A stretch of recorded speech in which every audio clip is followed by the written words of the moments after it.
আজি আমাৰ বৰাক ভেলীৰ হাইলাকান্দি আৰু ধলাই সমষ্টিত মহিলা উদ্যমিতাৰ পুঁজি বিতৰণ কৰা হৈছে। অহাকালি উদাৰ বন্ধত পুঁজিৰ বিতৰণ হ'ব আৰু দুটা তিনিটা সমষ্টি থাকি যাব। নেক্সট ট্ৰিপত আহি কৰি দিম।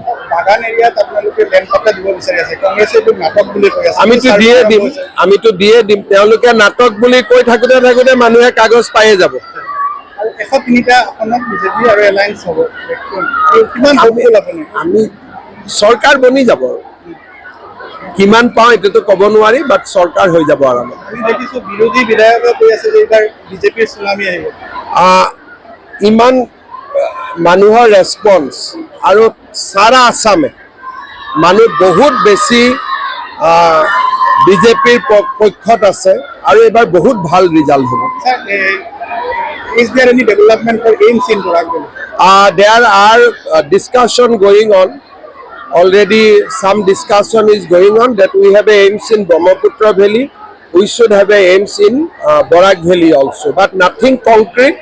But preliminary discussion is going on. Any कोई ऐसा कॉन्स्टिट्यूशन जगह ये भी कृष्णेंद्र जी भी बोला है कि मेरा समस्ती में बहुत बड़ा जगह है, बिकॉज एम्स होने से तो 1200 बीघा जमीन will be required.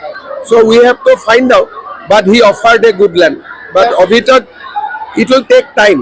So because now it is in a very preliminary stage. এটা কোনো না হাইলাকান্দি হসপিটালে MRI হবে, অত বড় সার্কিট হাউস হয়েছে আপনারা দেখেন হাইলাকান্দিতে। স্টেডিয়ামেতেও 2 কোটি টাকা দিলেন। প্রপোজাল আছে রিটার্ন হবে। মেডিকেল কলেজের জমিটা ফাইনাল করেছি এখন।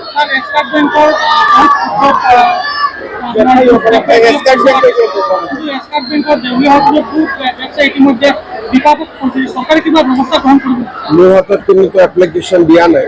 এপ্লিকেশ্যন দিলে চাই ল'ম। रोड ओवरब्रिज এটা কথা আছিল, হাইলাকান্দি रोड ओवरब्रिज হৈ আছে, সববিলাক হৈ যাব। সব প্ৰচেছ চলি আছে। ৰেলে এতিয়া ক্লিয়াৰ কৰি দিছে।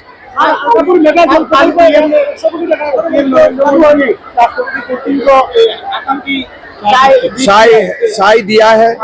मोदी जी ने असम का गमछा को भी पॉपुलर कर रहा है और भी चाय को भी पॉपुलर कर रहा है।